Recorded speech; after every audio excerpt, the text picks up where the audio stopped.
Daí eu queria entender de você, Márcio, pensando assim, na linha de crescimento de uma empresa, né? Desde uma startup ali até ela realmente se tornar uma empresa sólida, é natural que a gente, talvez em alguns momentos, dê preferência a trazer pessoas mais generalistas ou especialistas em outro momento e tal. Como é que funciona normalmente essa evolução aí em termos de necessidade da empresa, nesse tipo de habilidade da pessoa, conforme a empresa vai crescendo? Acho que o estágio, o nível de desafio vão ser os drivers para esse tipo de tomada de decisão, né? Tentando traçar um paralelo aqui simples. Putz, tem uma entrega, tem um projeto crítico para a companhia que a gente precisa fazer. Normalmente você tem de colocar as melhores pessoas, e aí melhores não tem a ver com senioridade necessariamente, para olhar para aquele projeto. E às vezes você não vai ter aquela especialidade dentro de casa. Então você vai ter que ir ao mercado para trazer esse conhecimento para acelerar a tua curva. Então acho que normalmente são esses os caminhos que eu tento analisar. Eu tenho como desenvolver essa habilidade dentro de casa? Putz, eu tenho. Quanto tempo isso vai me custar? Qual é o custo que eu vou ter para desenvolver essa habilidade? Putz, é um custo muito elevado? Putz, eu tenho capacidade de ir no mercado e trazer alguém que vai se conectar e a gente vai olhar para isso e vai compor de um jeito mais simples para que a gente consiga atingir o nosso objetivo? Então, eu acho que essas são as fórmulas. Não tem uma receita pronta, assim, não tem uma fórmula mágica para você fazer uma empresa dar certo ou para você fazer um time dar certo. São pessoas, e pessoas têm o seu desafio por si só.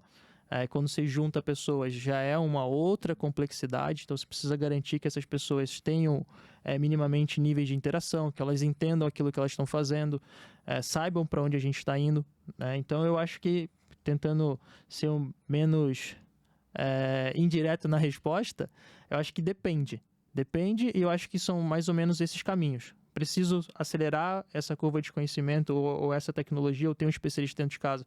Vou ter tempo de rampar? Não. Olhar o mercado pode ser um caminho interessante para que você cumpra esse gap e aí você vai lapidando. E o outro, né? Também entender quem tem um não tem nenhum.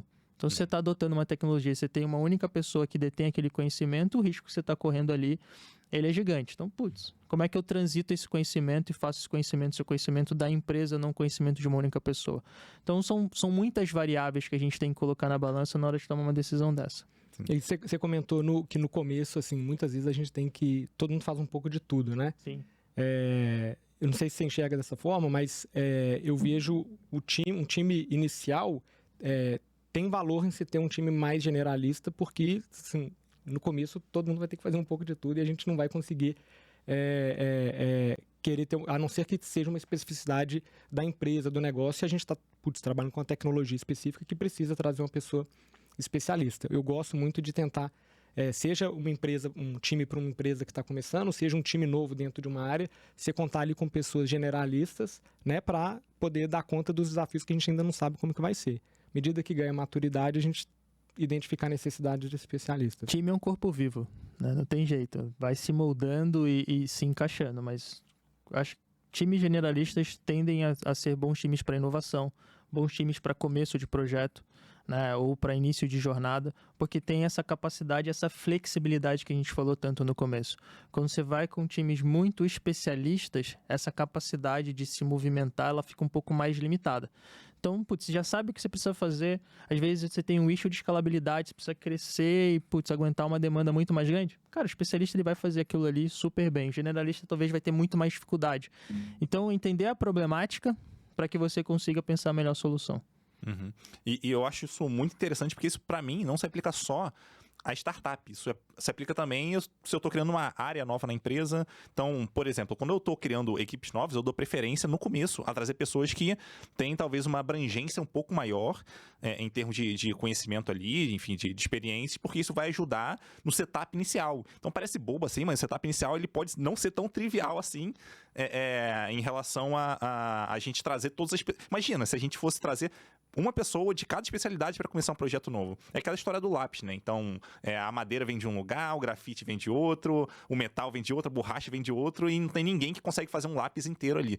E para mim, numa equipe, algo que a gente deve buscar ali, talvez no primeiro momento, é ter essa pessoa que consegue navegar e fazer, entre aspas, um lápis inteiro, ainda que não seja um lápis perfeito, para que a gente entenda até o que a gente precisa de habilidades ali, porque em muitos casos a gente não sabe o que a gente vai precisar. A gente acha que, aqui eu preciso de um front-end especialista em, sei lá, em Vue ou em React, ou eu preciso de, sei lá, alguém especialista em Cloud aqui, tipo, não, espera, vamos deixar a coisa evoluir um pouco mais para entender o contexto onde a gente está, para aí sim definir. Não, aqui parece que a gente vai precisar de realmente uma pessoa muito especialista nesse detalhe aqui, nessa ferramenta da AWS para a gente conseguir escalar melhor, enfim. Mas a gente vai aprendendo isso com o tempo. Se a gente tomar a decisão a priori, a gente pode trazer uma pessoa que é especialista em alguma coisa, a gente talvez não precisar muito daquilo e a pessoa até ficar frustrada, porque ela não vai conseguir fazer bem o trabalho dela ali. Ou acabar levando a decisões erradas para o projeto, né? Assim, você tem uma pessoa que já carrega uma visão e vai sem querer, estar forçando uma decisão no projeto que talvez não seria melhor.